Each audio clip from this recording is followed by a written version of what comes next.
Arat na magngok-ngok sa Singi Vinsons para may maipang ulam. Tama yun.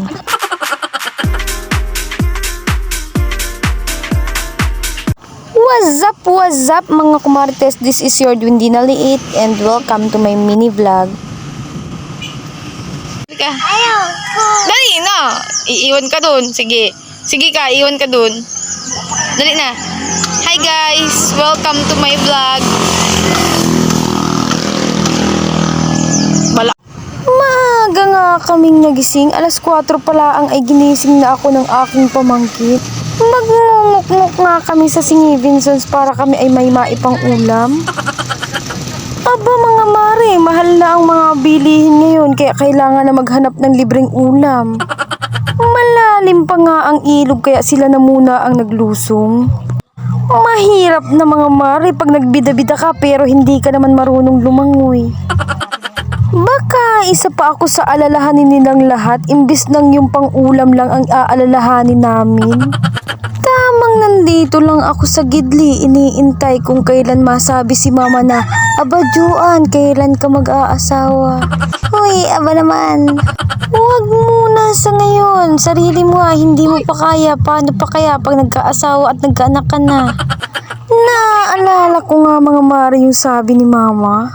Nai-enjoy ko muna daw yung pagkadalaga. Paano ko naman mai-enjoy mga mare ang pagkadalaga? Halos laging nakakulong lang ako sa kwarto. Tamang taong bahay lang ako mga mare. Sa edad ko to, bihira man lang ako payagan gumana-gala. Kaya naman yung isa dyan, aba, puntahan mo na ako dito sa bahay at ipaalam mo na ako, tara gala tayo, char. Pero kung ayaw mo, ako na lang ang pupunta dyan sa inyo. Charis! Tama na ang harot mga mare, balik na tayo dito sa mini vlog ko. Nagkaramdam na nga yata sila ng pagod at gutom, kaya naman sila ay umahon na muna para naman kami ay kumain na. Mga gutom na. Hindi natin yan kasama! Sa kabila yan, sa kabila! Pagkatapos nga namin kumain ay kami ay umupo muna dito at kumain-kain ng chichirya. Tamang ngot-ngotin yan. At para naman daw kami ay makatulong sa lipunan, kami daw ay magpilit ng ngukok sa planggana. Hindi yung puro upo lang, Joanna. Aba, tumulong ka din para naman makakain ka mamaya. Aba, ang pinunta ay magngukok, hindi yung magpara sa cellphone ka lang at mag-feeling maganda. Abay, sadyang maganda naman daw ako, sabi nung isa dyan. Hindi ko pa yan ginagayuma mga mare, lalo na pag ginayuma ko na yan. Baka Catherine Bernardo ang tingin sa akin yan. Cherries! Pumunta na nga ako sa kanila para naman ako'y makatulong na.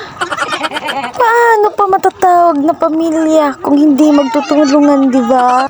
Salamat nga po pala sa mga kapatid ni mama na naglaan ng oras at panahon para kami ay samahan at nang kami ay may maipang ulam. Hayaan nyo, balang araw kami naman ang tutulong sa inyo. Uy, napaka-OA. Para nga makarami ng nguk-nguk, nagdala kami ng alawa at planggana. Para nga makakuha nito, para ka lang nagkakahig sa buhangin papunta sa alawa. Pero dahil hindi naman ako marunong, kamay na lang ang ginamit ko. Dudukot ka lang sa buhangin at meron ka nang makukuha.